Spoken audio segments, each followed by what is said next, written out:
In a quiet western town, nestled among snow-covered hills and tall pine trees, lived the Harrington family. Their name was known for success, stability, and generosity. Their large wooden home stood proudly at the edge of town, glowing every Christmas with warm lights and elegant decorations. For years, the Harringtons had celebrated Christmas as a sacred and joyful time, filled with prayer, family gatherings, and acts of kindness. To the outside world, they seemed to have everything: money, comfort, respect, and peace. But this particular Christmas would test their faith in a way they never expected. William Harrington, the head of the family, was 56 years old. He was a strong man with a disciplined posture, silver streaks in his dark hair, and eyes that carried both wisdom and exhaustion. William had built his fortune over decades through honest work, careful decisions, and trust in people. His wife Elizabeth was 52, graceful and warm-hearted, with a deep spiritual faith that guided her through every season of life. Their children, Samuel and Grace, had grown up in a home where values mattered more than wealth, and where Christmas was always about gratitude rather than luxury. Only weeks before Christmas, disaster struck. A major business partnership that William had trusted for years suddenly collapsed. A close associate had betrayed him, manipulating documents and shifting blame. Overnight, the Harrington Company faced legal trouble, frozen accounts, and public suspicion. Though the family still had resources, the foundation of their future was shaken. Hundreds of employees depended on William's business, and the thought of failing them weighed heavily on his heart. As the days grew shorter and Christmas drew near, the house felt different. Decorations were placed out of tradition, but the joy was missing. William stopped sleeping. He sat late at night staring at documents, his shoulders heavy with responsibility. Elizabeth noticed his silence and worried deeply. Samuel tried to help with legal research and planning, but even he felt powerless. Grace, only 19, spent long evenings praying quietly in her room, asking Jesus for guidance and mercy. Elizabeth refused to let despair take over completely. She carefully placed the nativity scene in the living room, just as she did every year. To her, it was a reminder that even in darkness, light is born. William watched her from a distance, unsure whether faith alone could save them from the storm they were facing. Still, something about the familiar scene stirred memories of hope within him. On Christmas Eve, snow fell gently outside, covering the town in silence and beauty. Churches filled with soft hymns, and families gathered together.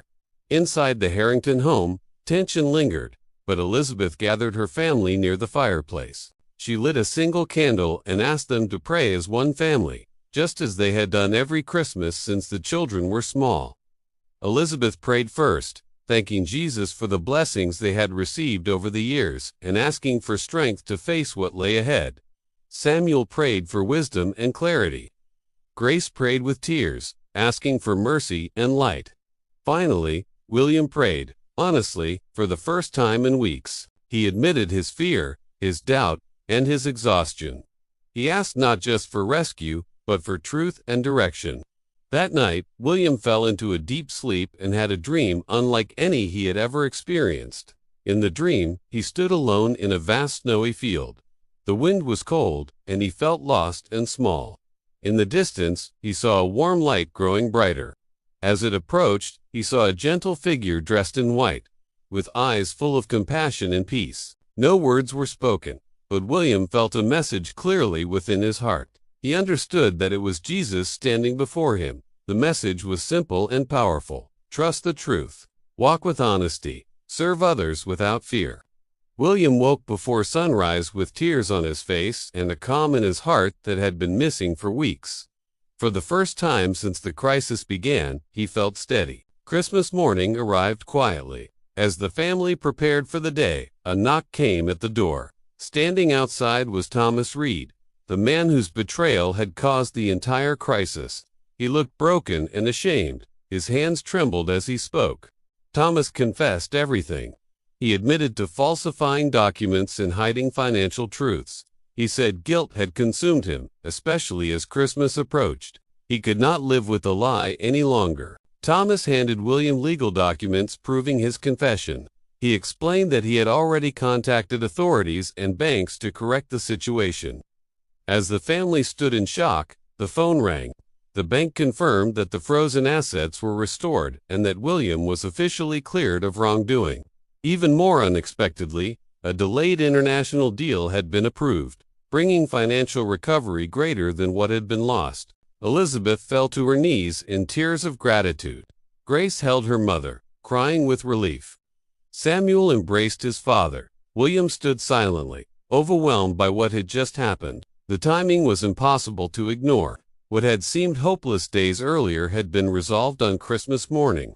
That afternoon, instead of celebrating privately, the Harrington family opened their doors.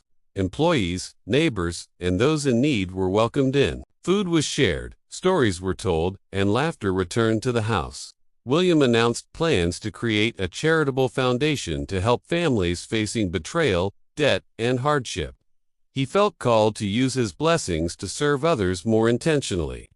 As night fell, the family gathered again around the nativity scene. The same candle from the night before still burned. This time, their prayers were filled, not with fear, but with gratitude. Elizabeth softly said that Jesus had not simply restored their wealth, but had restored their peace and purpose. That Christmas became the most unforgettable day of their lives. Not because of gifts or decorations, but because faith transformed despair into hope.